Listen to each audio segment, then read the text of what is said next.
Раздзел 2.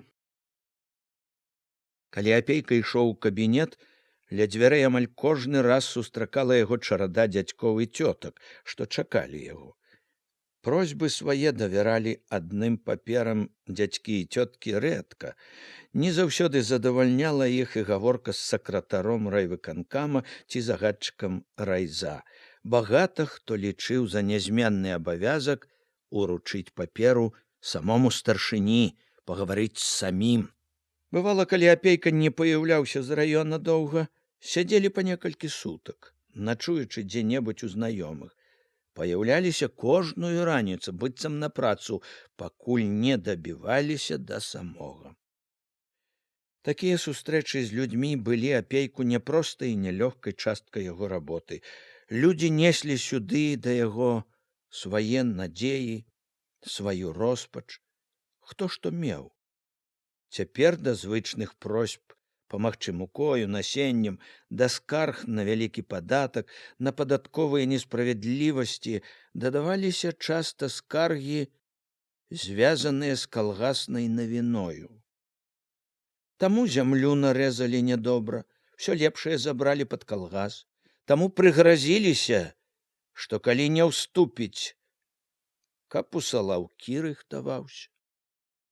Рэдка хто не пытаўся, гэта справядліва? Гэта па савецкіх законах? Амаль у кожнай скарзе просьбе за асабістымі нягодамі і крыўдамі былі агульныя грамадскія праблемы, амаль кожны раз адказваючы, памагаючы, раячы. Апейка так ці інакш павінен быў тлумачыць дзяржаўную палітыку у калгаснай справе, браў на сябе як бы ролю агітатара. Гэта была такі сапраўдная работа агітатара. Сёння яго таксама чакалі. Між дарослых, сярод якіх ён заўважыў чалавека з жаўтаватымі доўгімі за каўнер пасмамі, поп ці што, цэлая прыціхлая чародка вясковых дзяцей. Апейка павітаўся, сказаў, што хутка пачне прымаць, у кабінеце зняў паддзёўку, ён, як і па дарозе сюды, быў яшчэ неспакойны. Не адступала прыкрасць ад башлыковага папроку за брата. Важка ціснула ўсярэдзіне даўняя, зноў пацяжэлая непрыхільнасць да Саўчыка. Зноў згадаў башлыковае. Не хацеў бы мець такога брата. Адказаў думкаю злосна з'едліва. А я хацеў? Я сам параіў быць такім. Я сам знарок начапіў сабе на шыю гэтае бервяно. Зноў прыкрасць перайшла на аднаго Башлыкова. Як бы вышэй лічыць сябе за тое, толькі што няма такога кампраметіруючага брата, што біяграфія ідэальная, як ордэнам ганарыцца. Ён хутка перагледзеў паперы, што прыйшлі гэтымі днямі, выйшаў у прыёмную. Ну, пачнём. Усе ўсталі, некаторыя падаліся бліжэй, чакаючы, а Апейка абвёў усіх позіркаў, заўважыў. Жаўтлявы з доўгімі пасмамі стаяў трохі асобна, маладыя карыя вочы глядзелі цікаўна, дапытліва, як бы загадзя дазнаваліся, чаго трэба чакаць. Апейка на міг затрымаў позірк. Сялянская світа, зайцовая шапка, дужы, загарэлы, скура твару аж ільсніцца, пэўна, корміць непагана. Зразу ж адарваў позірк, спыніўся на купцы дзяцей. Несмелыя, нема прыціхлыя, найбольш сарамяжыя, яны ціснуліся адно да аднаго, амаль усе у даматканых світках, не зводзілі з яго чыстых, даверлівых і востра пільных вачэй. Ён кіўнуў ім весела, бадзёрліва. Вы ўсе разам? Разам, адказаў за ўсіх адзін, з шорсткім шчэццем няроўна, мабыць, матчынымі нажніцамі абскубаных валасоў, з рашучым мужчынскім басочкам. Разам, пацвердзіў лысы дзядзька, што стаяў ля іх, як пастух, шапкай у адной руцэ, з пугай у другой. Што ж такое здарылася, што адразу такой грамадой? Апейка перачакаў момант маўчання, весела запрасіў. Ну, заходзьце, высветлім. Дзеці заварушыліся, сталі перагаворвацца шэптам, штурхаць адно аднаго, але не пайшлі. Дзядзька з пугаю таксама ўзяўся з выглядам старэйшага паддаваць смеласці малым. Няёмка, нясмела штурхнуў аднаго, другога шапкаю, велеў з папрокам усім: «Заходзьце!» Сказано. Першым адважыўся той жа з шорсткім паскубаным шчэццем. За ім беленькая дзяўчынка з ружовымі кругамі на шчаках. Апейка, прапускаючы іх паўз сябе, падбадзёрліва з любасцю пагладзіў некалькі галовак. Апошні ўвайшоў, як з астаткам дзядзька з пугаю, няёмка трохі і важна, як бы хаваючы важнасцю гэтай няёмкасць свайго становішча сярод малых. У кабінеце дзеці ў лапцях узрэб'і азіраліся яшчэ вастрэй, ціснуліся яшчэ больш, смыкалі насамі, насцярожана чакалі. Апейка не стаў прасіць іх сядаць, не даў і ім і сабе лішняга клопату, не зайшоў за стол, стаў перад імі, як настаўнік у школе. «Ну, дык што здарылася, а?» Пасля моманту няёмкай цішыні асмелілася бялявая з ружовымі шчакамі. Паружавеўшы яшчэ горш, нібы са сцэны прачытала на памяць, відаць было падрыхтаванае загадзя, аж перарывалася дыханне, так хвалявалася. «Таварыш старшыня райвыканкама, мы прыйшлі, каб папрасіць вас, чтоб пакінулі ў школе настаўніка Івана Мікалаевіча». Гэтым вялікім словам яна аддала ўвесь свой пал душы, і не толькі душу, а і голас. Іншыя ўжо маглі, пакуль яна гарэла перажытым, адказваць апейку. З якой яны школы, з якога класа, па якіх прадметах у іх Іван Мікалаевіч, як яго прозвішча. Нарэшце апейка высветліў, што дзеці з крыцкай школы, што настаўнік, за якога яны прыехалі заступіцца, Іван Мікалаевіч Гарошка. Апейку былі вядомы не толькі гэтае прозвішча, але і той, каму яно належала. Гарошка настаўнічаў у сваёй роднай вёсцы ўжо з 10 гадоў, яшчэ тыя гады, калі настаўнічаў і ён, апейка. Апейка быў амаль незнаёмы з ім, бачыліся толькі некалькі разоў на настаўніцкіх сходах, але апейку добра было вядома, што Гарошка настаўнік такі, якіх мала не тое, што ў раёне, а і ў цэлай акрузе. Пра гэта казалі ўсе, хто калі-небудзь быў на яго уроках.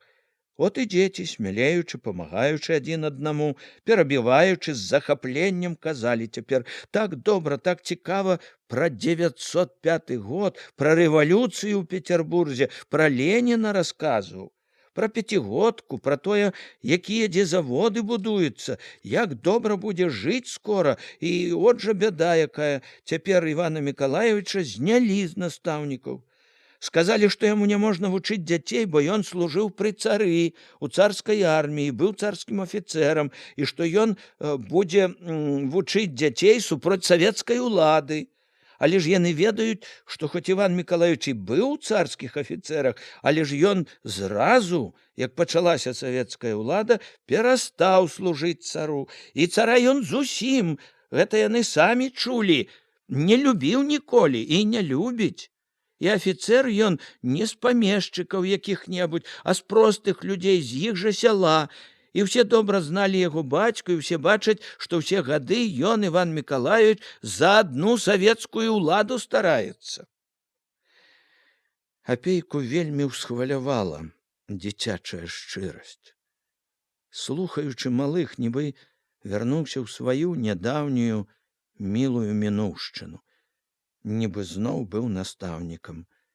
Як настаўнік ён добра адчуваў, як важна дзецям тое, што яны кажуць тут, і тое, з чым яны пойдуць адсюль, куды прынеслі свае давер'е і надзею. Таму жыццёвы вопыт дадаваў да ўсяго сваю долю цвярозай няпэўнасці. Ведаў апейка, як няпроста будзе замацаваць у іх веру гэту і надзею. А да ўсяго, што б там ні было, радаваў сам факт. Малыя самі ўсталі за праўду, вясковыя сарамяжыя прыйшлі ў райвыканкам. Малыя грамадзяне будучыні. Ён нібы не паверыў. Хто вас падгаварыў, чтоб прыйшлі прасіць за Івана Мікалаевіча? Дзеці здзівіліся. Ніхто. Мы самі. Шкада стала. Мы і надумаліся. Няправільна яго знялі. Скажыце, няхай ён зноў вучыць. З буту не давалі, пакуль не сказаў, што павязу. Дядька з пугай пакруціў лысай галавою са здзіўленнем і пашанай. Як машкарэча населі. Апейка ведаў ужо, і што Гарошку знялі, і як усё было. Хтосьці з пільных гарошкавых землякоў, можа быць, ім вывучаных, месяцы 2 назад напісаў сталічную газету, што ў крытах у школе пры патуранні сельсавета і раённага кіраўніцтва замаскіраваўся класава чужды элемент, белагвардзеец, які з залатымі пагонамі і з вінтоўкай у руках ваяваў за цара і ўсякіх урангеляў і губіў няшчадна трудавы народ. У газеце з пісьма зрабілі копію, якая і трапіла на стол сакратару юравіцкага райкама партыі. Ліст гэты чытаў у кабінеце Башлыкова і Апейка. Пад усім, што паведамляў невядомы аўтар газеце Башлыкову, стаяла гордая «Непримирымый селькор». Башлыков аддаў пісьмо Харчеву з рэзалюцыяй, напісанай зверху коротко і ясна «Проверить, принять меры, доложить». Харчев за які дзень праверыў, і на другі дзень лёс Гарошкі рашыўся. Гарошку знялі з настаўнікаў. Харчев прапанаваў таксама арыштаваць, і каб не Апейка, Гарошка даўно быў бы за кратамі. Башлыкоў падумаў, павагаўся і схіліўся да Апейкі. У Апейкі былі моцныя довады. Гарошка трапіў у афіцэры не па сваёй ахвоце, а як настаўнік. У грамадзянскую вайну ніякім белым не быў, рабіў дома, быў потым у чырвонай арміі. З першых жа мірных дзён сваіх пасля арміі увесь час у сяле.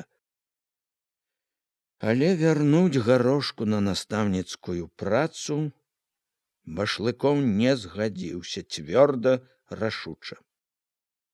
І от гэтыя дзіцячыя шчырыя твары, гэтая вера і надзея.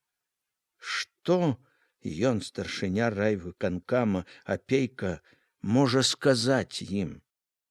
Любым і ясным, якія думаюць, што ў свеце ўсё так проста, што праўда і справядлівасць рэчы абавязковыя і лёгкія. Не ведаючы добра, што сказаць ім. Ён знарок стаў распытваць кожнага, як хто вучыцца, ці добра паводзіць сябе ў класе, ці памагаюць бацькам. Ну што ж, сказаў ён, гатовы развітацца. Дзякую за тое, што вы сказалі. Я перадам усё, каму трэба, скажу, што вы прасілі. Вот і ўсё. Бывайце здаровы. Некаторыя ўжо сабраліся абнадзеяныя кіраваць да дзвярэй, калі бялявая з ружовымі плямамі насцярожылася. Дак як? Аставіць нам Івана Мікалаевіча? Я ж сказаў, перадам, што вы прасілі. Не, вы скажыце. Аставяць? Я буду прасіць. Не, вы скажыце.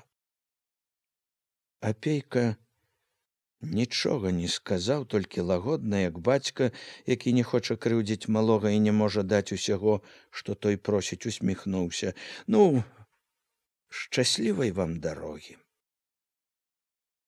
Яны пачалі выходзіць не вельмі ахвотна, не вельмі ўсцешаныя, найбольш таму, што дзядзька з пугаю штурхаў іх да дзвярэй.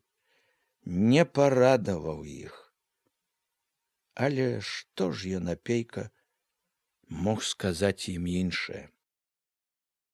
Адразу за імі ў кабінет ступіў Бялявы хлопец у зацяганай, але крамнай паддзёўцы, у ружовай і залатанай пад каўняром нязрэбнай сарочцы. Кепка ў яго руцэ была таксама гарадская, з размоклым ад дажджу казырком. «Можна зайсці?» — хлопец пытаўся ціха, далікатна. «Заходзьце, сядайце». Ён і ішоў ціха і сеў на ўскрай крэсла, пад уважлівым апейкавым позіркам няёмка адвёў шэрыя з нейкай задуменнай прытоенасцю вочы, потым сустрэўся з апейкавымі, і позірк быў ужо цвёрды, рашучы і разам з тым даверлівы. «Мяне завуць Глушак Сцяпан». Ціха і не адводзячы вачэй ад апейкавых, сказаў ён. «Я падаваў заяву ў Вадавічы, хацеў паступіць у Вадавіцкую камуну. Мне спачатку сказалі, што добра прымуць, а потым адмовілі. Сказалі, што не могуць прыняць, таму што мой бацька кулак». «Вы з Куранёў?» — перабіў яго апейка. «З Куранёў», — кіўнуў хлопец. Ён нелёгка, але цвёрда дадаў: «Я сын Глушака Халімона. Мабуть, знаеце, мой бацька кулак. На яго наложана цвёрдае заданне, але я яго кінуў, мы з ім цяпер як чужыя». «Чаму вы яго кінулі?» — зацікавіўся апейка. Хлопец помаўчаў, задумаўся. «Я і сам не знаю, як сказаць. Трудно было жыць з ім, просто не можна жыць стало. Я хацеў з ім жыць. Думаў спачатку, што нічога, што прывыкну. Цярпеў доўго. Бацька ж усё-такі. Да і матку было шкода. Знаеце ж, як матцы, калі сын кідае. Хацеў перацярпець, але не выцерпеў». Ён па-ранейшаму не адводзіў ад апейкі ціхіх задуменных вачэй. Помаўчаў зноў, загаварыў ад душы, шкадуючы з болем. «Ён, мой бацька, жыве для аднаго, што паболей сабе, хоць як, ну, вот праўдай ці няпраўдай, што паболей нажыцца. Прагны просто жах. Ён з-за таго ўсіх парабіў, усё адно як парабкамі. І сыноў, і матку нашу, і Ганну. Чужых парабкаў не бярэ, баіцца. Дык свае, як парабкі. Дыхнуць проста няма як». І позірк, і тон яго гаворкі былі такія шчырыя, што апейка чуў, праўду кажа. Не маніць. Так нельга маніць. І раней не было цярпець як, а цяпер дык чаго цярпець? Цяпер, калі ўсё пачынае па-новаму быць, дык я і кінуў яго.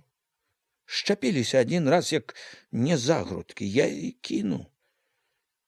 Пайшоў жыць на волю, як усе людзі. А не шкада яго, бацьку? Не. Можна сказаць, не. Глянуў ён проста, падумаўшы, дадаў: матку шкада. Папамучылася яна. Не маніць, праўду кажа, падумаў апейка і злавіў сябе на тым, што спачувае хлопцу. Успомніў раптам, што ў Глушака ёсць яшчэ сын. Пра гэтага сына апейка ведаў ужо нямала. А з братам як? Дружна жылі? Дружно. Ён адвёў вочы, позірк стаў важкі, нядобры. Губы злосна таргануліся. Дружно? Мне такога брата век бы не бачыць, чтоб яго зямля не насіла. З таго, як Сцяпан гаварыў, апейка вывеў, што ён недзе вучыўся. Запытаў, дзе, чаму не давучыўся, пацікавіўся, ці любіць кніжкі, што чытаў, якія з іх спадабаліся найбольш, ці чытае газеты, ці ведае, што робіцца ў свеце. Хлопец адказваў лёгка, ахвотна. Пра гэта гаварыць яму было куды больш даспадобы, як пра бацьку, пра бяду, якая захмарыла ўсё яму. Чым больш апейка пытаў яго, чым больш слухаў, тым больш бачыў, хлопец разумны, дапытлівы. Талковы хлопец, чулая душа, чулая да ўсяго і да новых павеваў. Шкада толькі, што сваяцтва такое. Думка нечакана паставіла побач хлопца і самога, зблізіла. Таксама з плямаю, якой не заслужыў. Таварыш па няшчасці. У думцы было і багата іроніі, і трохі суму, і была невясёлая праўда. Апейка адагнаў непатрэбную думку, уважна зірнуў на Сцяпана. Вучыцца, пэўна, хочаш? А не хацеў бы. Шчырыя вочы не таіліся, загарэліся на міг і згаслі. Хацеў бы. Дак куды ж цяпер паступіш? Зразу скажуць: кулацкі сынок. От папрацую, дакажу, тады, можа. Думаеш, дакажаш? Хачу даказаць. Апейка раптам адвёў вочы, задумаўся. Не першы раз узяў асцярожны, цвярозы одум. Нашто яму, апейку, ўсё гэта? Нашто рызыка? Каму толькі не яму брацца за рызыкоўнае, не яму, у якога ў самога не ўсё чыста ў біяграфіі, у якога не абы якая пляма, і не цяпер, калі так блізка чыстка. Дзе ўсё будуць перабіраць, дзе ўсё могуць павярнуць і так і інакш. Ён і так за колькіх ужо заступіўся, за якіх другія не адважваліся. Прыгадаюць калі-небудзь, і, можа быць, вельмі скора. Тое, што ён цвёрды з сапраўднымі ворагамі, заўсёды не заўважаць, а гэта прыгадаюць, перакруцяць. Вельмі можа быць такое. Як ты дакажаш праўду сваю, Харчаву, Башлыкову, іншым Харчавым? Падумаў, шкадуючы, трэба ж столькі блытаных лёсаў ідзе. І трэба ўсё разблытваць самому, кіруючыся толькі сваім сумленнем. Сумленнем было ў галаве, калі ён, узняўшы вочы, зноў паглядзеў на Сцяпана. Той не зводзіў шчырага трывожнага позірку, як бы бачыў, што прысуд яму вырашаецца цяпер, у гэты момант. Гэты позірк, трывога і надзея, жывая надзея, жывы лёс чакалі ад апейкі праўды і смеласці. Чалавек з цябе, канешне, можа выйсці, непаганы чалавек, карысны, падумаў ён, гледзячы ў Сцяпанавы вочы. У думках прайшло раптам яснае, вясёлае: от яна, новага сіла, ад самога глушаковага дрэва адрывае галінай, роднага сына адарвала. За гэтым зразу ж вясёлае, дужае выспела рашэнне. Што ж, так і быць, бяры ты, плынь, нясі яго з сабою. Мы чысці для новага, для нашага жыцця. Апейка ўстаў з-за стала, цвёрда паклаў на стол далонь. Добра, пагавару, уладжу ўсё. Уладзіце? Сцяпан ускочыў, не верыў яшчэ. Толькі каб не падмануў потым, каб не прыйшлося чырванець, ён як пакляўся: не будзеце. Ну, тады бывай здаров. Апейка падаў яму руку. Бывайце здаровы. Сцяпан вылецеў з кабінета. Апейка глядзеў з-за стала. Уваходзіў той з доўгімі жаўтлявымі кудламі, Ціха, акуратна прычыніў дзверы за сабой, зняў зайцовую шапку, няўпэўнена пакланіўся. «Добры дзень, жалаю вам». Апейка адказаў, не тоячы цікаўнасці. Цяпер ён бачыў, што не памыліўся. Поп. А каб не доўгія космы, дык і не думаў бы, спаткаўшы дзе-небудзь. Світа рудая, зайцовая шапка, дужыя чырвоныя рукі. Селянін, ніхто іншы. Рукі каравыя, жылаватыя, відаць, што ў зямлі корпаліся, і пастава важкая, сутулая, толькі от рукі з зайцовай шапкай на жываце склаў, як на казанні.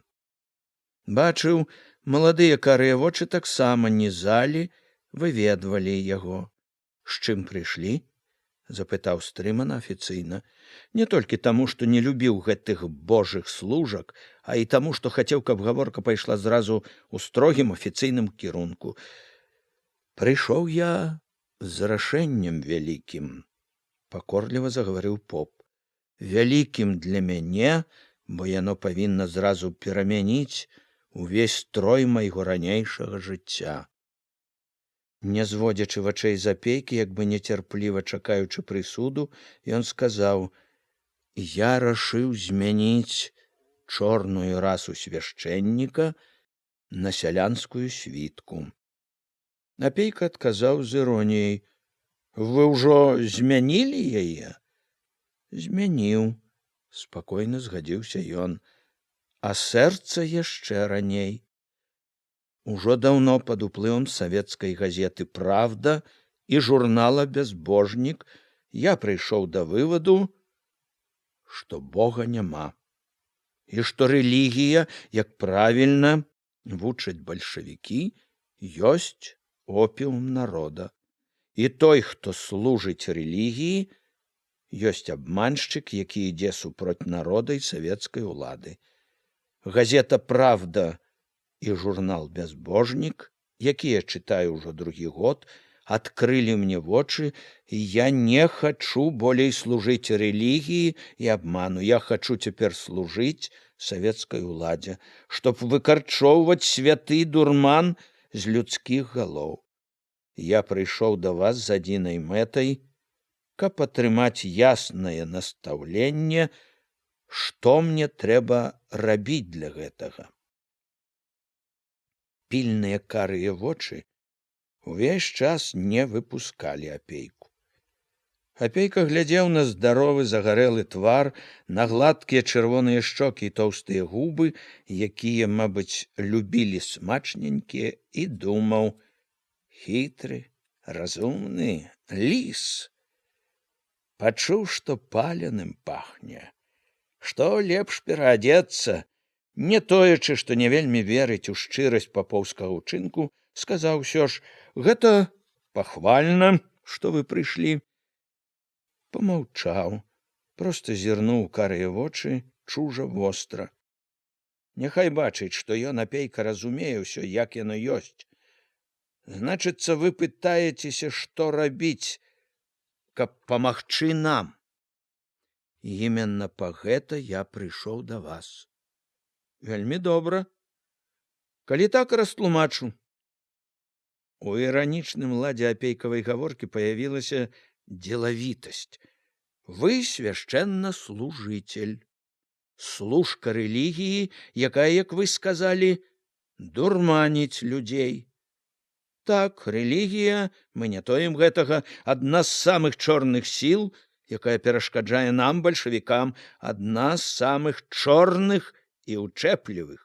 Нашы агітатары самі ў рэлігіі слабаватыя. Агітацыю вядуць, не ведаючы добра справы, наогул. Вы ж, мабыць, прадмет гэты ведаеце дасканала? Я вучыўся мала.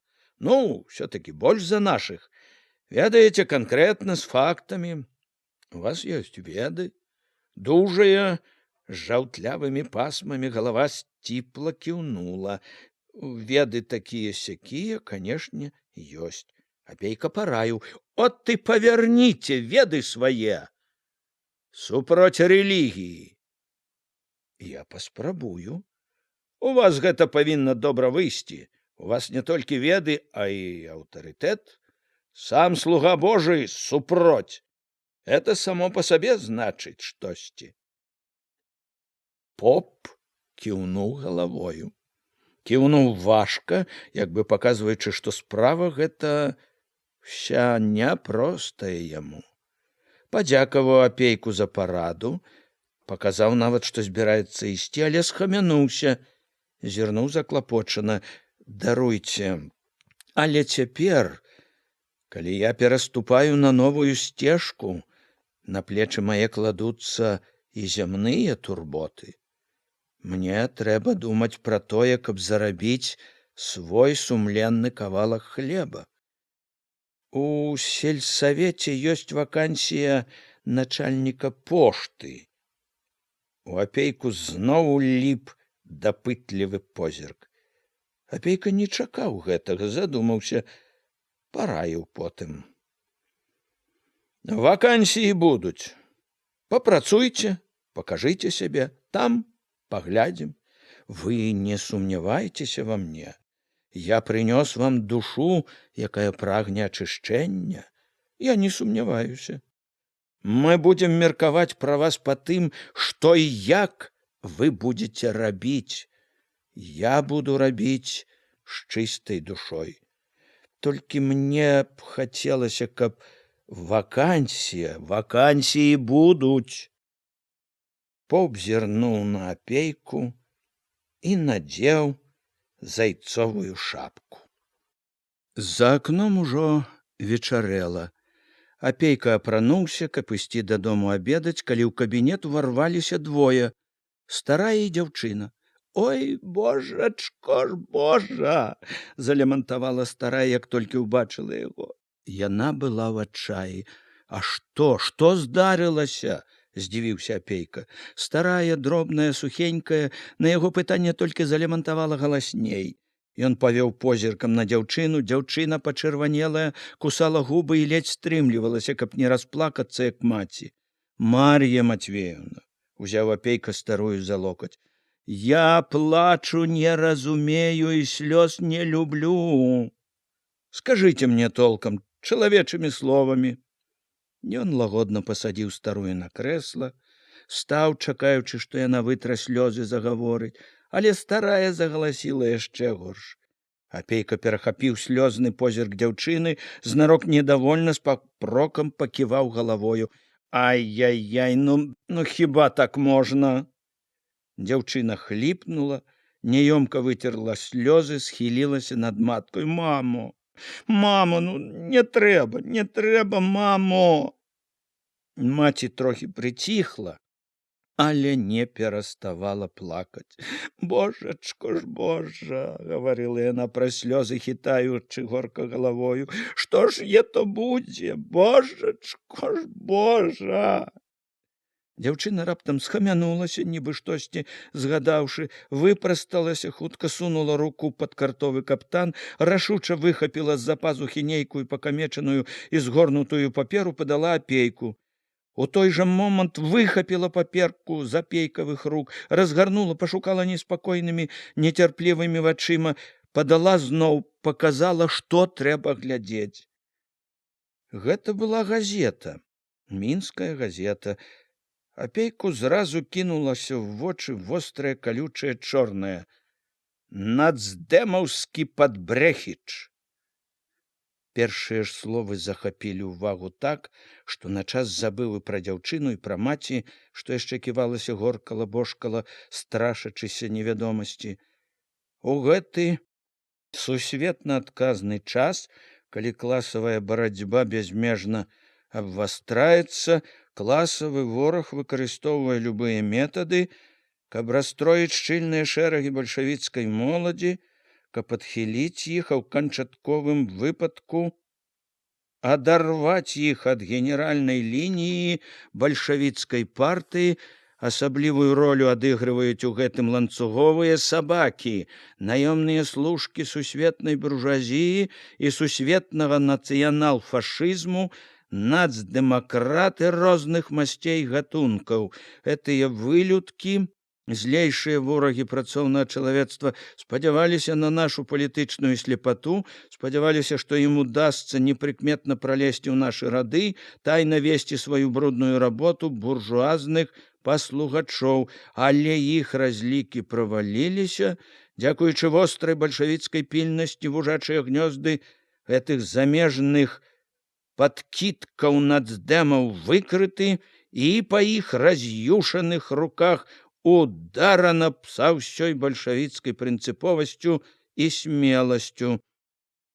Вся студэнцкая грамадскасць з энтузіязмам ухваліла гэтыя неабходныя меры, аднак мы не можам закрываць вочы на такія агідныя факты, што сярод некаторай, няхай нязначнай часткі моладзі ў мінскіх інстытутах знайшліся аслепленыя, страціўшыя класавае чуццё інтэлігенцікі, якія не толькі не далучыліся да суцэльнай масы студэнцтва, а фактычна сталі на бок выкрытых і асуджаных усёй масаю нацдэмаўскіх багоў. Адзін з такіх нацдэмаўскіх падбрэхічаў, так званы паэт Алесь Маёвы. Апейка хоць ужо здагадваўся, пра каго гаворка, запыніўся. Алесь Маёвы, так званы паэт Алесь Маёвы, у сваім лакейскім асляпленні дакаціўся да таго, што нават выступіў на сходзе літфака, дзе спрабаваў узяць пад абарону выкрытых багоў з бруднага нацдэмаўскага балота.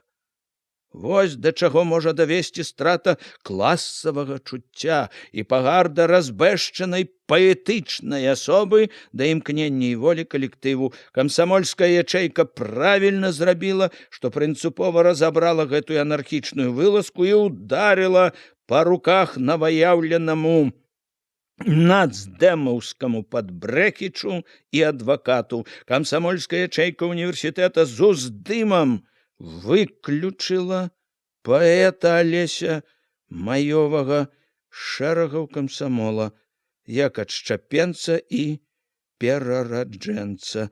Камсамольцы універсітэта аднадушна рашылі таксама хадайнічаць і аб выключэнні Маёвага з універсітэта. У універсітэце не павінна быць месца разлажыўшымся нацдэмаўскім падпявалам і перараджэнцам. Пад артыкулам стаяў подпіс «Студэнт Г.Скі».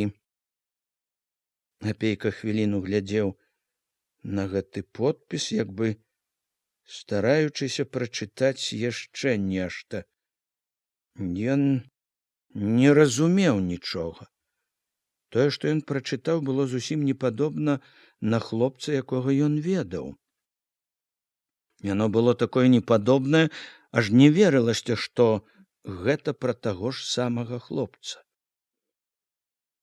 Першае ж адчуванне было, што ўсё гэта паклёп злосны і беспадстаўны, але тое, што гэта было надрукавана, што ўчынак паэта Маёвага быў абмеркаваны і што тут толькі расказвалася пра тое, што было, заблытвала думкі. Ён ухапіў трывожным позіркам словы «знайшліся аслепленыя», страціўшыя класавае чуццё інтэлігенцікі, зноў жа не так хутка, нецярпліва, а з цвярозай пільнай развагай стаў перабіраць радок за радком, як адшчапенца і перараджэнца. Засела ў апейкавай галаве, калі ён зноў дачытаў артыкул, утаропіў позірку загадкавае «Студэнт Г.Скі». Усё ж апейка это цяпер адчуваў асабліва добра. Артыкул быў туманны.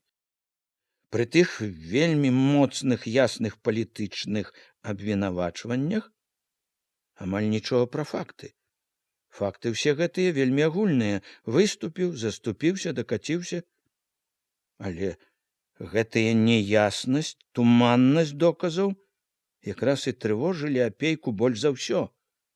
За імі магло быць усё самае страшнае. Хоць што магло быць горш? Страшнае, відаць, ужо здарылася. Асабліва страшнае таму, што неспадзяванае, і незразумелае. От, паехаў вучыцца, сказала раптам са шкадаваннем матка. У людзі захацеў выйсці. Выказала не першы, відаць, раз набалелая ўжо. Вывучыўся. Апейка пачуў гэта і як папрок сабе. Ён быў тым, хто ўгаворваў яе, каб не трымала пры сабе, пусціла ў свет сына. Не вытрывала, з бязлітаснай строгасцю асудзіла сябе, яго, апейку. Як чула сэрца, сядзеў бы дома ціха, бедны ды рады. Апейка не запярэчыў ёй. Ведаў, што спрачацца пустое, не дакажа цяпер нічога. А больш не мог спрачацца таму, што бачыў яе вочы. Гэты позірк запомніўся яму навек, прытомлены, выцвілы ад гадоў, ад пыльнага ветру ды сонца. Амаль ужо бясколерныя вочы яе былі надзіва празрыстыя, як бы свяціліся знутры. Можа, таму, што ў іх яшчэ былі слёзы, што яны так свяціліся. Апейка не тое, што адчуў, а ўбачыў вачавіткі такую нязмерную пакуту, такое гора і такую трывогу, што здаўся сам вінаватым. Нібы сам быў злачынцам перад ёю. Няхай бы сядзеў дома ціха, мімаволі адвёр позірк, заўважыў, як пільна, востра глядзела маладымі яснымі вачыма яе дачка. Што ён мог зрабіць для іх? Всё, што ён мог пакуль, ён мог адно — супакоіць і хоць трохі абнадзеіць. Ён мог гэта і ведаў, што гэта трэба зрабіць. Перш за ўсё. Ерунда нейкая, сказаў ён як мага спакойна. Абыякава згарнуў, абыякава адкінуў газету. Ерунда. Напісаў нехта, мабыць, па злосці. Па злосці? Канешне, па злосці. Ухапілася, засвяцілася матка. Парэпанымі, крукаватымі пальцамі стала борзда выціраць павесялелыя вочы. Дак жа пішуць, абмяркоўвалі на сходзе. Не паддалася сястра. Глядзела ўсё так жа востра, недаверліва. Ну і што? Што абмяркоўвалі? Всё магло залежыць ад таго, як далажылі, як паказалі тое, што было. Не па праўдзе паказалі, не разабраліся, выключылі ж, пішуць. З камсамольцаў, з універсітэта хочуць. Эх ты, падумаў недовольна апейка, але загаварыў спакойна, стрымана, увесь час, не гледзячы, бачыў уважлівы матчын позірк.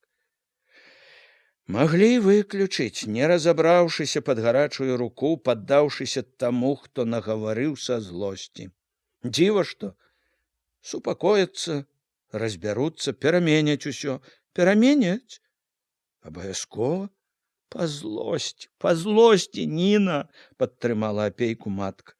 Ету праўда, па злосці, па праўдзе такога і падумаць не падумаў ніхто. Па злосці, падумала заклапочана. Толькі ж хто ето на яго мог так уз'есціся? І за што? Ету ж трэба. З'есці гатоў. Навярнуў такога, што страх слухаць. На хлопца, які век птушаняці не зачапіў. Не тое, што чалавека. Яна глядзела на апейку, шукала ў яго згоды, і ён згаджаўся, падтрымліваў яе. Кажуць, заступіўся за кагось, за паганага бога якогось. Цяпер усе багі паганыя сталі. Слова не скажы добраго, а ён і заступіўся. Слова, можа, толькі сказаў, дак я ты нелюдь і уз'еўся. Навярнуў такое на чалавека па злосці, канешне, па злосці ўсё. Дак, кажаш, вернуць усё яму? Павінны вярнуць, а як жа іначай? Кеп жа тое было, дай божачко. Ніна маўчала. Было відаць, не супакойвалася. Ужо не так для маці, як для яе сказаў: «Скоро поеду ў Мінск на сесію ЦВК. Зайду, сам разбяруся ва ўсім». Паказваючы, што з гэтым кончана, што гаварыць больш няма чаго, пацікаюся: «А як там дома? З хлебам, з картопляю?» «Ды картоплі хопіць, і з хлебам. Пераб'ёмся неяк». Матка зноў згадала, як чуло сэрца, калі ехаў, як знало, не так сабе балело. Сядзеў мы няхай дома ціхо. «Всё будзе добра, Мар'я Матвеевна. Дык, кажаце, хлеба хопіць?» Апейка да канца трымаўся спакойна, разважна, не паказаў трывогі ці няпэўнасці і тады, калі праводзіў на ганак, развітваўся. Толькі калі вярнуўся ў кабінет, стаў сярод пакоя, ужо не тоячыся, у важкім роздуме. Што там здзеялася? Ён забыў, што збіраўся быў ісці, стомлена сеў на край стала і сядзеў змроку, не варушачыся, думаючы гэтае адно: што там здзеялася? Всё, што ён прачытаў, было такое неспадзяванае, так не пасавала з тым, што ён ведаў пра хлопца дасюль, што і цяпер яму не верылася. Думалася пра нейкую невядомую недарэчнасць ці несправядлівасць. Разам з тым галава ўжо неспакойна дашуквалася прычыны таму, што магло прывесці да таго сходу, да ўсяго, што было там, на сходзе, да гэтага туманнага і страшнага артыкульчыка ў газеце. Што ў тым артыкуле праўда і што няпраўда? Колькі яе праўды і якая яна? Думкі біліся ў пошуках, загадкі ішлі адна за адной, самыя розныя, завабілі, ашукалі? Ачмурылі прыгожымі і лжывымі словамі? Пакарысталіся маладой даверлівасцю ці неразумная ганарлівая задзірлівасць, жаданне паказаць сваё «я»? Няўжо і праўда перарадзіўся, перакінуўся к чужым радам, разлажыўся, разбашчаны прагай славы, аблытаны настаўнікамі? Не, быць не можа. Што ж тады? Паклёп? Злы нагавор? Помста нядаўняга таварыша, з якім шчапіўся чаго-небудзь?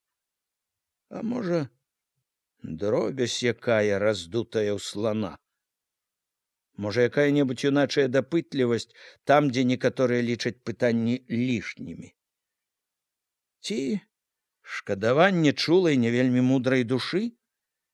Голас чулага і сляпога сумлення, якое багата чаго яшчэ не разумее, і за якое даў пенькай па галаве. Нічога не было вядома, і адказу не было. Былі толькі пытанні. Стараючыся дайсці да ісціны, ён стаў перабіраць у памяці тое, што ведаў дасюль пра яго, і яшчэ ці даўно здавалася такога яснага, зразумелага хлопца. Ён успамінаў неяк чужы, неяк суддзя, можа быць, як бацька, які ўбачыў раптам сына ў неспадзяванай, незразумелай бядзе, якому трывожна ад яшчэ нязвыклай невядомасці. Ад гэтага тое, што ён згадваў іншы раз і раней, сёння ішло в асаблівым, неспакойным і вострым святле. У памяці ажыло далёкае, якім ведаў яго ў пачатку. Дзікаваты і хваравіты хлапчук нічым асабліва не кідаўся ў вочы, быў хіба затоены, як мала хто. І калі не ведаў чаго-небудзь, вельмі ж ніякавеў, пунцавеў увесь. Добра помніцца, вельмі здзівіўся, калі раптам трапіў на вочы яго верш пад абгорткаю спісанага сшытка. Верш быў і цяпер помніцца пра поле, пра завею, пра адзінокую крывую хатку ў полі. Дзіўна, не забываліся радкі з яго. У полі халодным, пад ветрамі дзікімі, хатка малая стаіць, удалеч бескрайнюю, вокнамі ціхімі, век баязліва глядзіць. У хаце на печы туліліся, мерзлі дзеці. Бацька паехаў у лес, маці пайшла кудысьці. Цяпер не помнілася куды. Нядобра дзецям адным, халодным і галодным, шкадаваў іх аўтар.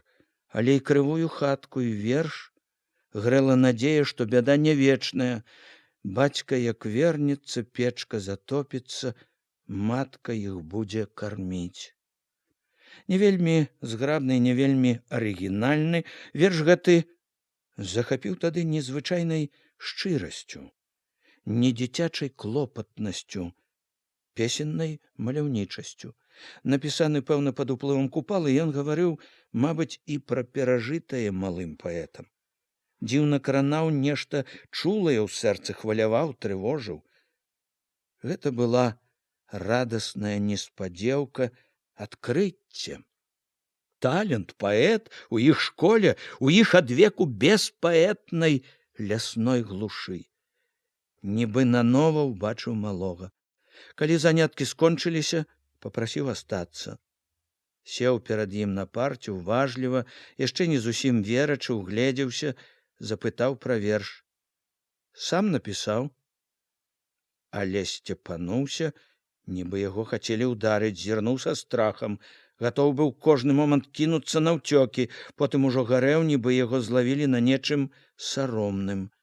Не падымаў галавы, стрыжанай з кароценькімі мяккімі валаскамі, з чарнільнай плямай ля вуха. Калі пахваліў яго, а ведаеш, верш добры. Праўда, добры?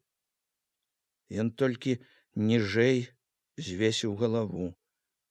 Гэта не адзін? Не адзін, праўда? Багата ў цябе іх? Не хацеў адступацца ад яго, але тады так і не дабіўся нічога. Хлопец таропіў вочы кудысьці пад парту і маўчаў. Ужо калі дазволіў яму ісці, ля парога затрымаўся, зірнуў, выціснуў жаласна. Не кажыце нікому. Вучыўся не лепш за іншых. Матэматыка даходзіла нават горш, як другім. Вылучаўся між іншых, можа, хіба толькі асаблівай, нейкай затоенай маўклівасцю. Маўклівы быў амаль заўсёды, паглыблены ў сябе, і самалюбны быў. Ды яшчэ ўпартасць незвычайная ў позірку. Праўда, ўсё гэта набыло нейкае значэнне пасля таго, як адкрыўся з вершам куточак затоенай душы. Калі б не гэтае, можна было б лічыць, ва ўсім такі ж, як і ўсе іншыя, не горшы і не лепшы, свой сярод сваіх, дзіця балотнай беднасці і дзікасці. Век у будні, у свята, у зрэб'і, у лапцях. Адна пафарбаваная паркалёвая сарочка з белымі гузікамі. Ботаў, можа, і не абуваў ніколі. Потым не раз ездзіў у яго буду, купку хат сярод панурага лесу, заходзіў у яго дамоўку. Хата была трухлявая, цесная, нізкая, галава даставала ледзь не да столі, да пабеленых бэлек. Была цёмная, у 3 гнілых мізэрных акенцах не адна шыбка была заткнута анучамі. Сеўшы першы раз на асінавы ўслон ля акна, агледзеўся з неабыякім хваляваннем.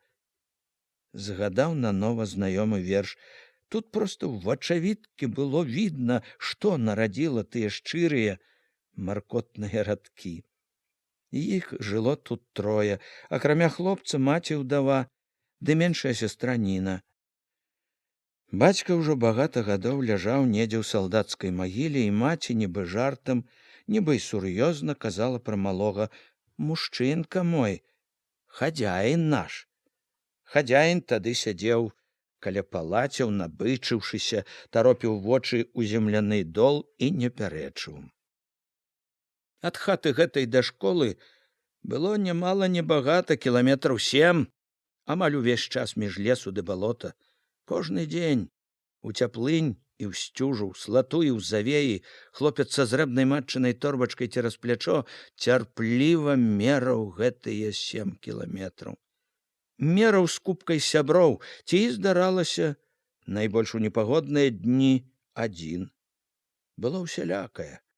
Адзін раз мала не прапаў між белага балота, мяло вельмі. Што ні крок, то па пояс, па грудзі ў снег, знясіліўся ўшчэнт. Другі раз быў месячны вечар, мароз прадзіраў рэбры пад світкамі, піліпаўскі мароз у траіх з такімі ж, як сам хлопцамі, ледь не трапіў у зубы раз'юшаных ад голаду ваўкоў. Махалі ламачынамі, торбачкамі, спрабавалі крычаць, гразіцца, чулі, як сцінае сярэдзіны ўжо не толькі холад, а і страх, гайня не адставала, ўсё насядала.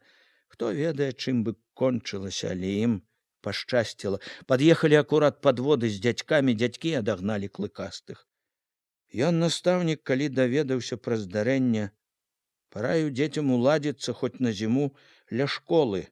Хлопцу ж сам найшоў хату, даў гаспадыні грошай.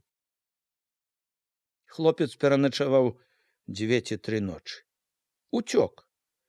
Пытаўся тады яго, можа, пакрыўдзілі чым-небудзь. Супакоіць хацеў, калі і пакрыўдзілі, бяда невялікая, можна іншую хату наняць, але хлопец, гледзячы ўдол, упарта пакруціў галавою, не трэба. Так і не дазнаўся чаму. З таго дня хлопец зноў мераў дарогу кожны дзень, пакуль не скончыў школу. Гарачым і бліскучым летнім днём з маткаю завёз яго на станцыю, купіў білет да Гомеля, даў грошай на дарогу. Выправіў у рабфак. Як вялікай удачы узрадаваўся, калі той прыслаў ліст, што здаў экзамены, што яго прынялі. Але найбольш парадаваў хлопец усё ж тады, калі на другую ўжо восень прыслаў газету з першым надрукаваным сваім вершам. Тую газету бярог і цяпер, хоць яна была цяпер не адна. Дома быў цэлы пачак розных па назвах і па даўнасці газет, якія зберагаў, як дарагое і важнае. Цяпер, калі хлопец вучыўся ў Мінску ва ўніверсітэце, вершы нярэдка друкаваліся амаль ва ўсіх сталічных газетах. Неяк у адным з нядаўніх лістоў Алесь, між іншых навін, сціпла пахваліўся, што хутка, можа быць, выйдзе нават цэлая кніжка. З той пары, як вершы сталі паяўляцца часта, ён падпісваў іх ужо не сваім прозвішчам, а прыгожым паэтычным псеўданімам Маёвы, Алесь Маёвы. Апейка ніколі не зважаў асабліва на прозвішчы, але хлопца не судзіў. Гэта быў, калі падумаць, не такі ўжо і нікчэмны ўчынак. Як-ніяк хлопец, не проста хлопец, а паэт. Не выходзіць жа паэт у свет са сваім недарэчным «Заяц-хама». Вершы паэта Зайца само па сабе гучыць так, што смяяцца можна. У паэта, ды яшчэ паэта ў такі час, прозвішча павінна быць годнае. Ён недарма выбраў сабе такое прозвішча Маёвы. Ён і пісаў, можна сказаць, пра май, пра веснавую радасць, пра радасць росквіту. Яго вершы былі пра разлеглыя без меж палі, якія будзіць сваім гоманам працавіты трактар, пра рабфакаўца, сына сяла, што да світання хіліць чубатую галаву над кнігаю, марыць пабачыць родную вёску ў сонечным шчасці, пра жанчыну-гаротніцу, што вясковаю вуліцай ідзе не ў царкву, а ў школу змагаць векавую цемру, пра радасць, што карагодзіць сёння ў вёсцы і ў горадзе, пра жыццё, што бурапеніць новымі песнямі і справамі. Вершы былі прыгожыя, падобныя на песні, часам здавалася мала канкрэтныя, як бы затуленыя ружовым ад сонца туманам, але заўсёды узнёслыя, шчырыя, ад усяго юначага сэрца. Чытаў іх не так, як іншыя, чужыя, а так нібы ён таксама меў да вершаў неабыякое дачыненне. Згадалася, якім паявіўся Алесь у яго кабінеце мінулай зімой па дарозе з Калінкавіч. Нібы нанова адчуў дужы мужчынскі поціск абветранай нахаладалай рукі Алеся, убачыў заружавелы, харошы маладосцю твар, радасныя і чыстыя без хмурыначкі вочы.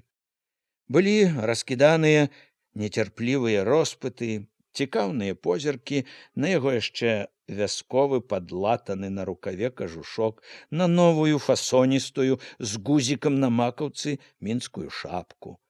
На ботах раставаў мёрзлы снег, кропелькамі мутнеў на шыйках, на насках. Боты былі зграбныя і моцныя, добрая і радасная абноўка. Вёз, мабыць, нейкі падарунак дамашнім, паставіў ля парога чырвоны з гнуткай фанеры круглаваты куфэрачак, потым ківаліся побач у выканкамаўскім васку, паціхі спорны спеў палазоў пад рыб гужоў, знарок выправіўся ў дарогу і ў яго сельсавет, каб падвесці хлопцы і пабыць разам яшчэ. Алесь маўчаў, але па вачах яго, што паблісквалі пад фасоністай шапкай, што ахвотна прагна лавілі ўсё, што выбягала насустрач блізка і далёка, бачыў, што госць яго рады без меры даўно нябачаным палям, снежнай звонкай чысціні, лёгкаму крылатаму лёту васка. У куточках алесевых вуснаў з-за паднятага прыцярушанага снежным пылком каўняра, здавалася, кожны момант гатова была зайграць усмешка. Хоць было весела і глядзець на чужую бесклапотную радасць, глядзець і маўчаць не ўтрываў усё ж, папрасіў яго прачытаць што-небудзь сваё. Алесь, што ўвесь, мабыць, поўніўся радасцю сустрэчы, неспатольнай цікаўнасцю, адчуваннем лёту, не адразу нібы зразумеў, пра што яго просяць. З няёмкасцю ціха сказаў, што не хочацца. Падумаў трохі, відаць, разважыў, што адмаўляць настаўніку свайму нядобра, хрыплаватым голасам нясмела па-вучнёўску пачаў. Выйду ў поле я ранне маёвае, ой ты шыр, ты калгасная шыр, вее хвалямі мора жытнёвая, хмеліць радасць песня ў душы. Алесь адразу ж сціх і пакруціў галавою, вінавата, як бы просячы прабачэння. Было відаць, што хлопец адчуў сябе неякавата, глядзеў на дарогу ўжо з нейкай клапотнай нездаволенасцю. Тады так і не зразумеў, чаго той зніякавеў, ці таму, што бачыў яшчэ ў ім настаўніка, трывожыўся яго прысуду, ці таму, што гэта потым прыйшло, чуў душы нязбытыя, даўнія вершы далікацтва. Пазней яшчэ заўважыў, што ў ім, у Алесі, які не адзін верш надрукаваў, жыве быццам сарамлівасць за гэты свой занятак. Векавая сялянская сарамлівасць перад людзьмі, што робяць іншую сапраўдную справу, сеюць, косяць, дбаюць пра гаспадарку. Лепей другіх паслухайце, сказаў Алесь вінаватым голасам. Ён пакашляў, скінуў галаву, амаль заплюшчыў вочы, адчуў раптам, што замінае каўнер кажуха, нецярпліва аблажыў яго, як бы задумаўся, а ў голасе паявілася смеласць і гонар. Падаюць сняжынкі, дыяменты росы, падаюць бялюткі за маім акном, расчасалі вішні шоўкавыя косы і ўранілі долу снегавы вянок. Дзесьці ў прасторах празвінелі бомы, дацвілі пялёсткі нейчае тугі.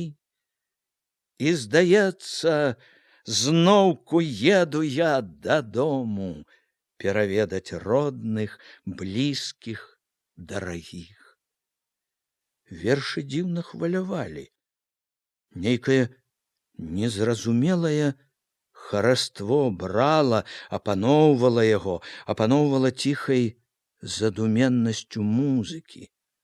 незвычайнымі быццам марозныя ўзоры на акне малюнкамі-згадкамі, шчырым, адданым голасам таго, хто чытаў па памяці. Калі Алесь скончыў, захацелася памаўчаць, падумаць. Самога павяло на ўспаміны, на роздум. Пазней ужо запытаў: «Чые гэта?» «Паўлюк Трус», — сказаў ён з захапленнем, з гонарам. «Наш, з універсітэта, студэнт наш. Добры верш.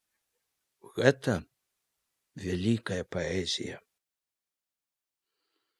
У памяці доўга жыў не зусім зразумелы самотны радок. Дацвілі пялёсткі нейчае тугі.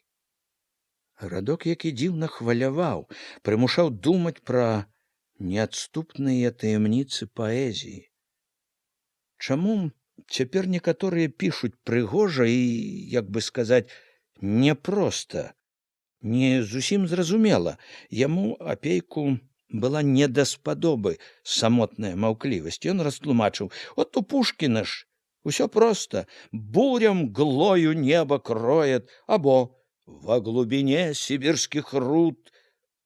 Пушкін добры паэт. Алесь запыніўся, задумаўся, як лепш сказаць, паправіўся: «Ён быў добры паэт. Але ён устарэў, аджыў сваё. Цяпер у паэзіі новыя законы, сучасныя, все мяняецца. Змяніліся і законы паэзіі. А Купала?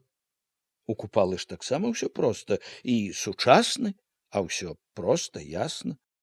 Паміж пустак балот беларускай зямлі, это з яго дарэвалюцыйных вершаў. Цяпер у Купалы іншыя матывы і стылі іншы. Вазьміце яго арлянятам. Купала таксама стараецца ісці ў першых шэрагах новай паэзіі. Праўда, яму нялёгка вызваліцца ад грузу старога. І тады, калі пярэчыў, Алесь гаварыў мякка, без якой-небудзь амбіцыі, адчувалася ў тоне яго гаворкі не толькі павага да былога настаўніка, а і добрая, не растрачаная ў горадзе, сціпласць. Пры ўсёй далікатнасці сваёй усё тое, што думаў, ён гаварыў цвёрда, пераканана. Ён, Апейка, сам пярэчыў Алесю мякка, як бы засцярогаю. Можна сказаць, не так і пярэчыў, як выказваў свае сумненні, не траціў адчування. Вучань вырас. У чым іншым яго, пэўна, павучыць можна, а што да паэзіі, то тут і прыслухацца не лішне, прыслухацца ды падумаць. Па-мойму, галоўнае правіла якога трэба трымацца паэту і цяпер, як і тады. Старацца пісаць прасцей, гаварыў ён Алесю, як можна прасцей, каб кожнаму было зразумела, каб кожны селянін, кожны рабочы мог чытаць.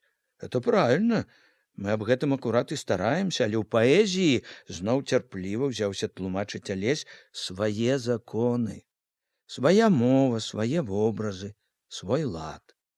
У кожны час у паэзіі былі свой лад, свая мова. Адны ў Пушкіна, другія ў нас. Мяняецца час, мяняецца і паэзія. Так было ва ўсе часы.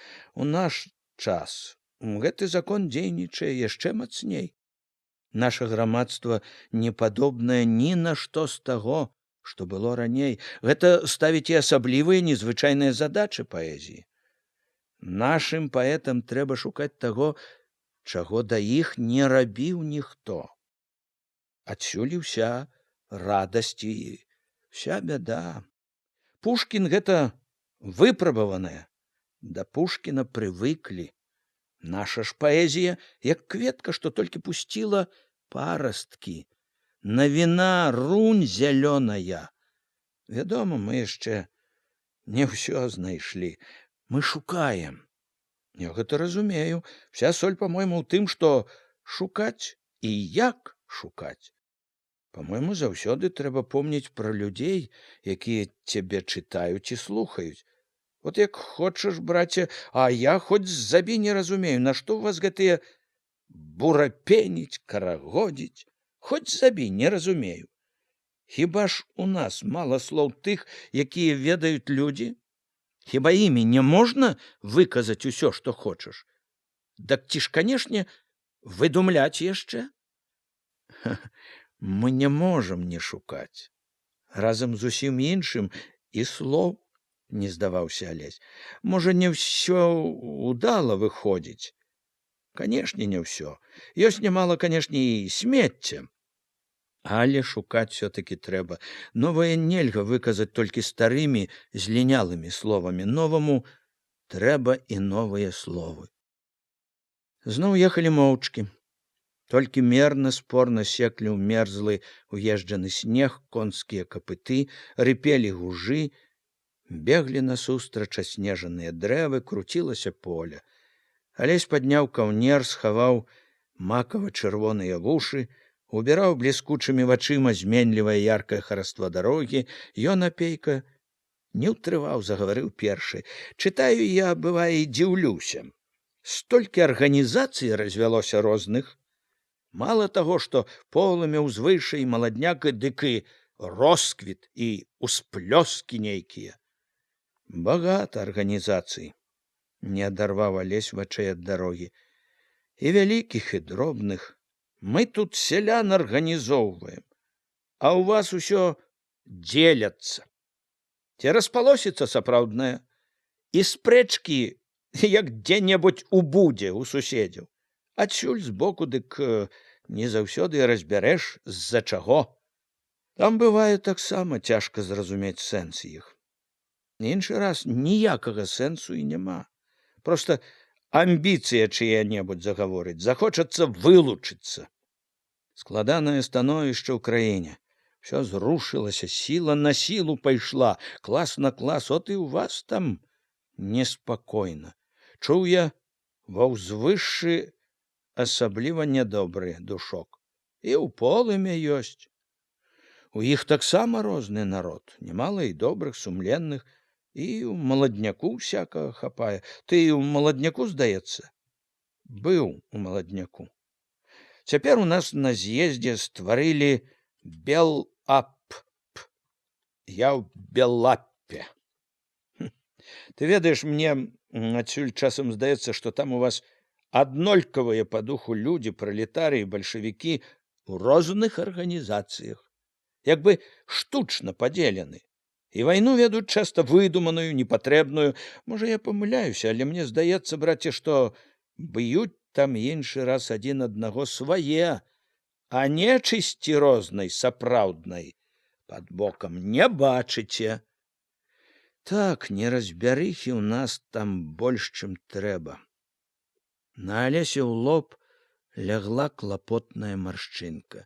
Я і кажу, няпростая гэта штучка, па-мойму, гурты свае і не свае, бойкі хлапечыя.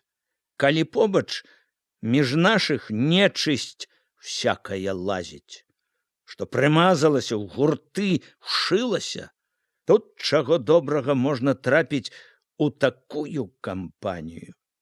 Калі засляпіць вочы, а п'юць там, чуў я, у вас некаторыя, дым ідзе? Паглядзеў зноў важліва на Алеся. Ёсць любіцелі, прамовіў хлопец стрымана. Гуртамі ж не інакш, па аднаму ж піць сумна. Весяліцца, дык весяліцца на ўсю іванаўскую. Вяселяцца, спачатку вяселяцца, а потым за чубы хапаюцца. Геніі непрызнаныя, як дзядзькі вясковыя, толькі што за калы не хапаюцца. Ты, браце, не крыўдуй, я пенька нокнуў каню. Я ад душы кажу, як нам адсюль здаецца. Я ў вашых справах суддзя слабы, мала ведаю сучасную літаратуру, адстаю ганебна. Няма калі чытаць, часам бывае, тыднямі газету ледзь упраўляешся прабегчы. Ну, у нас ёсць літаратура свая, першачарговая, рашэнні канферэнцый, з'ездаў, так што адстаю па вашай часці. І, можа быць, чаго не разумею. Неспадзеўкі дадаў з намёкам, але і тое можа быць, што і ты ў нечым Помыляешься. И ты, и твае таварышы. Канешне, можа быць, згадзіўся Алесь. Гаварылі яшчэ нямала, але ўжо не пра літаратуру. Успаміналі школу, алесевых таварышаў, ён апейка расказваў пра свае выканкамаўскія клопаты. У гаворцы непрыкметна даехалі да лесу, пад якім дарога разыходзілася на дзве, адна ў адзін бок лесу, в сельсавет, а другая праз лясок жа к недалёкаму ўжо Алесеваму сялу. На разгалцы хлопец саскочыў. Сказаў Алесю, што мог бы падвесці і да хаты, але хлопец заматаў галавою. Не трэба, дабягу сам, тут блізка. Ускінуў на плячо фанерны куфэрачак, удзячна памахаў рукою і борздаў кажушку, у ботах, у фасоністай шапатцы. Подбегам падаўся дарогай да хаты, адышоўшы, азірнуўся, замахаў яшчэ рукою. Едучы маўклівым гусцішным лесам, доўга і радасна думаў пра Алеся. Выйшаў хлопец у вялікі свет, распраўляе крылы. От і няшчодрая на хлеб і на пісьменнікаў балотная палеская зямля пачынае даваць свету паэтаў. Няхай ён яшчэ толькі спрабуе голас, няхай яго пакуль не вельмі шырока чуваць. Хто ведае, як ён узляціць потым, калі памацнеюць крылы, калі набярэцца сіл. Хто ведае, можа, там паўз лес у палатаным кажушку і шапцы з гузікам ідзе будучы Янка Купала ці Нікітін. Нас і дзеці нашы ўспамінаць з часам перастануць. А ён, хлопец гэты, можа, у народзе, ў свеце век жыць будзе словам сваім, вершамі сваімі. Яго не раз дзівіла, і цяпер здзіўленне гэта ажыло зноў, колькі паэтаў, пісьменнікаў паявілася на беларускай зямлі. За які дзесятак гадоў? Які дзесятак гадоў да рэвалюцыі мала хто і ведаць ведаў, што раджаецца, можа разрасціся шырока такая літаратура беларуская, літаратура народа, які стагоддзямі абыходзіўся без сваёй літаратуры. Толькі дзесятак гадоў, як рэвалюцыя ўзаконіла і мову і літаратуру, дала ім дарогу, а от, глядзіце, дзівіцеся, як цудоўнаму цуду. Не адно-два дрэвы, лес цэлы расце, ды які буйны, які багаты, за які-небудзь дзесятак гадоў на добрай савецкай глебе. Якія ж сілы таіліся ў народзе век ад веку, каб не прапасці, не змарнець за стагоддзяў ціску, цемры, пагарды, здзеку, каб здалець усё наперакор всяму, выжыць, дачакацца сваёй пары. Векавая прага цэлых стагоддзяў, маўклівых, скаваных у гэтым радасным імкненні, у магутнай творчай нецярплівасці і сіле. Творчасць наша, познія нашыя кветкі, як жа расквіцеце вы яшчэ праз дзесятак, праз 2, 3, 5 дзесяткаў гадоў. Гэта было ўжо зусім нядаўна.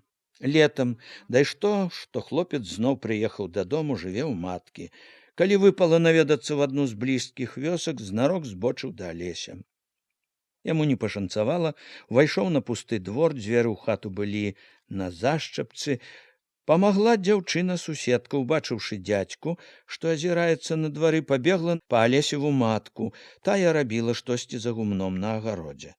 Матка, выціраючы рукі аб фартух, гасцінна запрасіла ў хату, але апейка не пайшоў, сказаў, што заехаў ненадоўга праведаць адно яе сына. Прыселі ўдвох на цёплай прызбе пад ліпаю. Схуднеў саўсім, паказала яму боль свой старая. Губы яе сухія, патрэсканыя, жалліва смыкнуліся, але яна стрымала плач. Сухоты прызналі. Працэс, кажуць. Апейка, устрывожаны і сам, паспрабаваў як змог супакоіць яе. Вучыўся, ды от вывучыўся. Разважліва, сумна падумала ўголас. Нішчымніца, ведама. У горадзе чула, голадна багата каму, а яму без помачы так і саўсім. А ён змалку нямоцны здароўем, век не даядаў.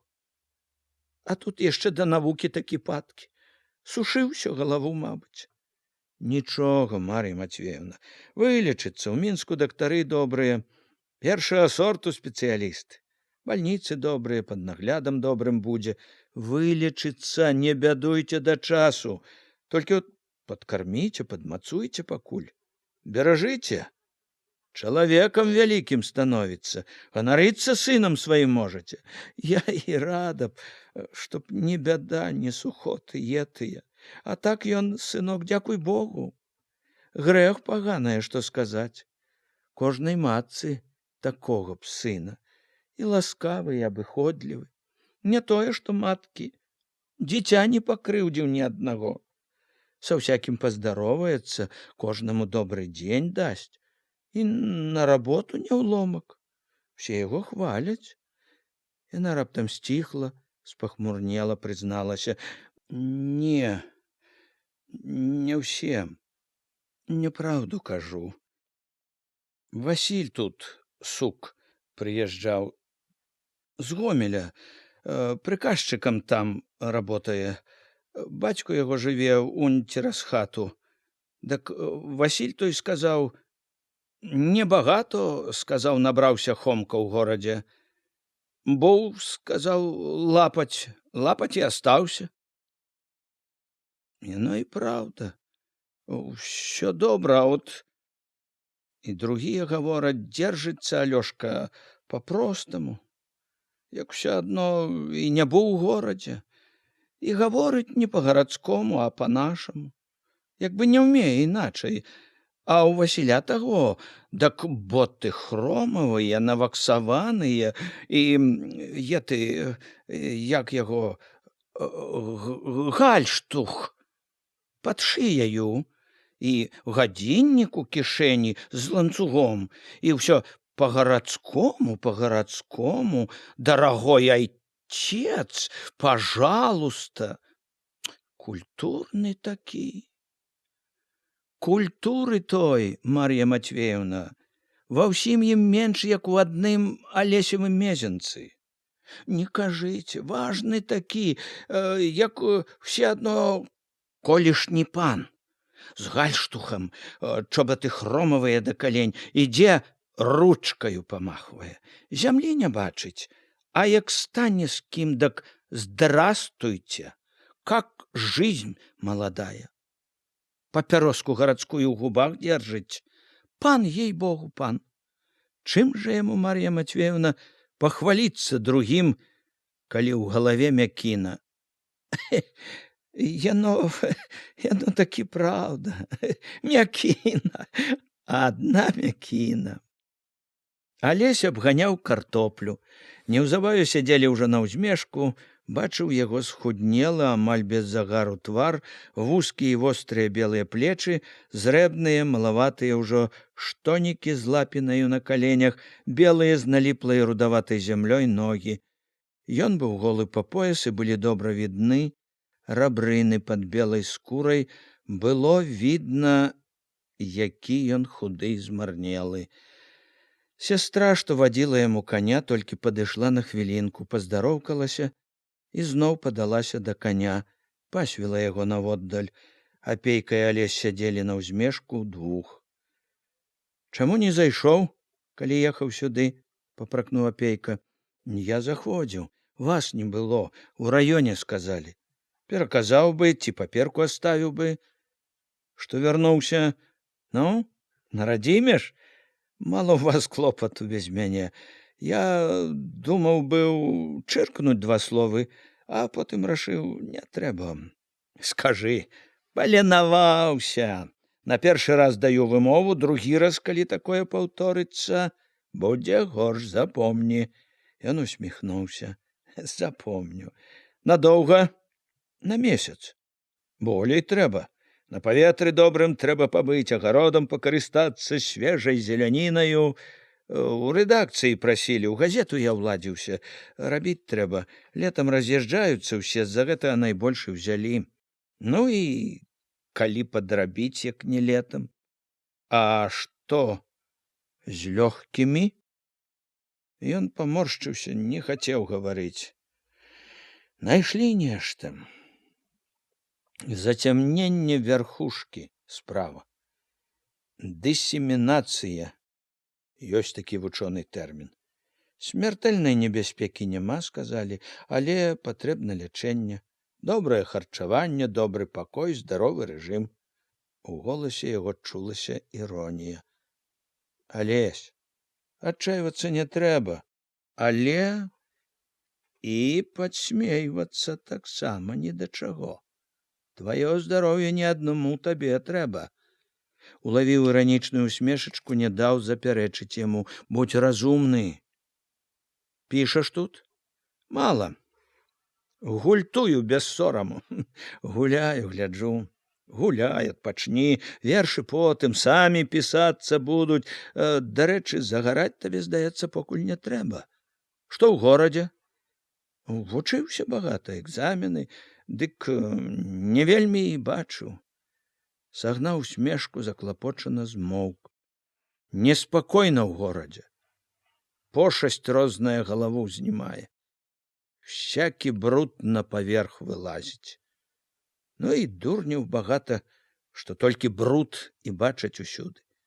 Не вераць, што людзі могуць быць і чыстыя. Ён раптам трасянуў галавой. Хай яны ў балото. Павёў бліскучым позіркам па полі, па лесе наводдаль, шчаслівы заплюшчыў вочы, адкінуў назад галаву, шумліва на ўсе лёгкія ўдыхнуў. Паветра ў нас. Лесам і лугам нават у полі пахне. І наогул рай тут. У Мінску ўвесь час у мітусні, а тут ціш, воля. Думай, колькі ўлезем. Здаецца, ўсё запомнілася з гэтай сустрэчы. Але з асаблівым жалем згадваліся белыя вострыя плечы, рабрыны пад белай кволай скурай. З трывогай успаміналася яго іранічнае. Ёсць такі навуковы тэрмін дысемінацыя. Потым ад урача даведаўся, як мае быць, што значыць гэты навуковы тэрмін. Напісаў яму на універсітэт ліст і прасіў і загадваў берагчы сваё здароўе, сур'ёзна паставіцца да хваробы. Успамінаў, вядома, і клопатнасць маршчынак на алесевым твары і неспадзявана вясёлыя ад гэтае, захопленае, зачараванае. Ціш, воля.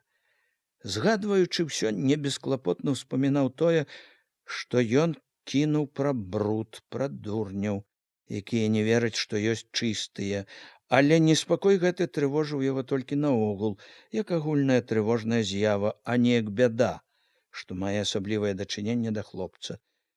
Трывожыўся адно пра яго здароўе. Адсюль ён чакаў бяды, і вось на табе.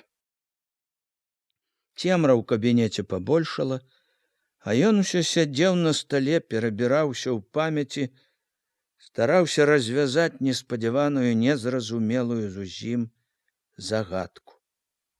Выдумка, паклёп. Прыходзіла зноў партая, самая простая. Наплёў нейкі дурань і пайшло, а там і надрукавалі.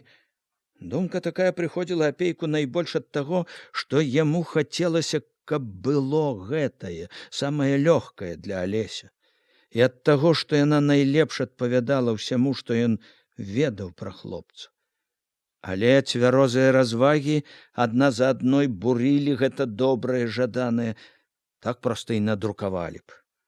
Всё ж там блізка было ля газеты. Всё видно, праверылі, узгаднілі, ды і ясна сказана ж, абмяркоўвалі на камсамольскім сходзе, калектыўная думка. Гэта заводзіла развагі ў тупік. Тая ж самая цвярозасць казала, што як бы там ні было, хоць і абмяркоўвалі, хоць і надрукавалі, ўсё гэта няпраўда. А ячэйка не магла памыліцца?